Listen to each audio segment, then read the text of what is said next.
నమస్తే అండి అందరికీ. నేను మీ శారదాని. అందరూ బాగున్నారు కదా? నాకు స్పిరిచువల్ బుక్స్ అన్నా, సైకాలజీ బుక్స్ అన్నా చాలా ఇష్టం. చదువుతూ ఉంటాను. రీసెంట్‌గా ఒక సైకాలజీ బుక్ చదివాను. అందులో ఒక స్టోరీ ఎంత అద్భుతంగా ఉందంటే చాలా బాగుంది. కట్ చేస్తే స్టోరీలోకి వెళ్ళిపోదాము. కట్ చేస్తే ఒక వ్యక్తి ఉంటాడు.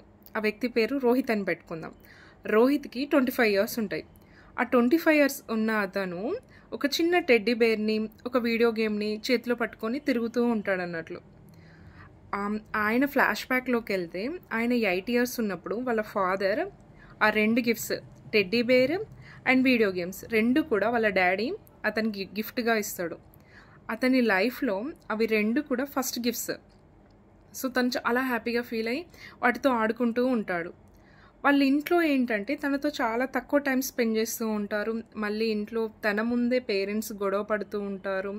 అలా చేయడం వల్ల తను చాలా ఎమోషనల్‌గా ఫీల్ అయ్యి ఏమవుతుందంటే ఆ పెయిన్ అంతా కూడా తన టెడ్డీ బేర్‌తో షేర్ చేసుకోవడము, బాధ కలిగినప్పుడు టెడ్డీ బేర్‌తో షేర్ చేసుకోవడం, హ్యాపీగా అనిపిస్తే వీడియో గేమ్స్ ఆడేవాడు. ఇట్లా తను ఏంటంటే ఆ 2 వస్తువులకి చాలా అడిక్ట్ అయిపోతాడు. ఇలానే పెద్దగా అయిపోయి 25 ఇయర్స్ వచ్చేస్తాయి అతనికి. కానీ అతను ఇంకా అవి తప్ప ఇంకేమీ చేయడు.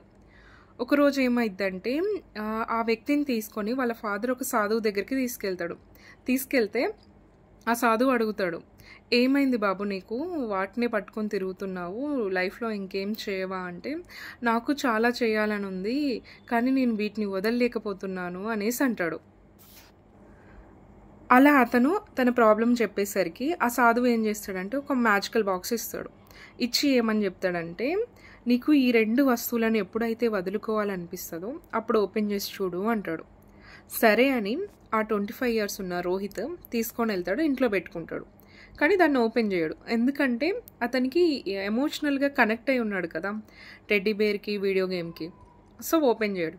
ఒకరోజు నైట్ ఏమవుద్దంటే కలలో గాడ్ కనిపిస్తాడు. గాడ్ కనిపించి మ్యాజికల్ బాక్స్ని ఓపెన్ చేయి అంటాడు. ఆ బాక్స్లో ఏముంటుందంటే ఒక లెటర్ ఉంటుంది. ఏమని? "You are enough, let it go" అనేసి ఉంటుంది. అది చూడగానే రోహిత్కి ఒక్కసారిగా కంగు తింటాడు.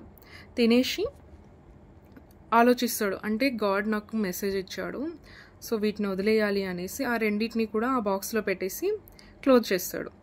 ఈ స్టోరీ మొత్తంలో ఏంటంటే ఆథర్ ఏం చెప్పదలుచుకున్నాడు మనకు అంటే, మనం ఏంటి ఎక్కడ వేసిన గొంగలి అక్కడే ఉన్నట్టుంటుంది.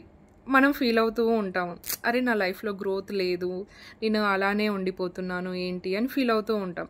కానీ ఏంటంటే ఇక్కడ మనల్ని అలాగే ఉంచేవి ఏంటంటే ప్రాపర్గా మనం ఏ స్కిల్స్ని నేర్చుకోకపోవడం, మన గ్రోత్కి రిలేటెడ్ అయ్యే ఏ స్కిల్ని మనం నేర్చుకోకపోవడం, ఓల్డ్ హ్యాబిట్స్ని కంటిన్యూ చేస్తూ ఉండడము, లైక్ మొబైల్ గేమ్స్ ఆడడము, ఇంకా ఓల్డ్ ఫ్రెండ్స్తో చిట్ చాట్స్, అనవసరంగా చాలా ఎక్కువ మాట్లాడుతూ ఉంటారు. ఎంత మాట్లాడాలో అంత కాకుండా ఒక గ్యాంగ్ని వేసుకొని తిరగడము, అట్లాంటి పనులు వేస్ట్ పనులు చేస్తూ ఉంటారు కదా. అవన్నీ తగ్గించుకొని కాస్త మన గ్రోత్కి యూజ్ అయ్యే స్కిల్స్ని నేర్చుకోవడం వల్ల లైఫ్ అనేది చేంజ్ అవుతుంది అనేసి చెప్పాడు. ఈ స్టోరీ చాలా అద్భుతంగా ఉంది. మీ అందరికీ యూజ్ అవుతుంది అనేసి చెప్పాను. నచ్చితే లైక్ చేయండి, కామెంట్ చేయండి. Thank you.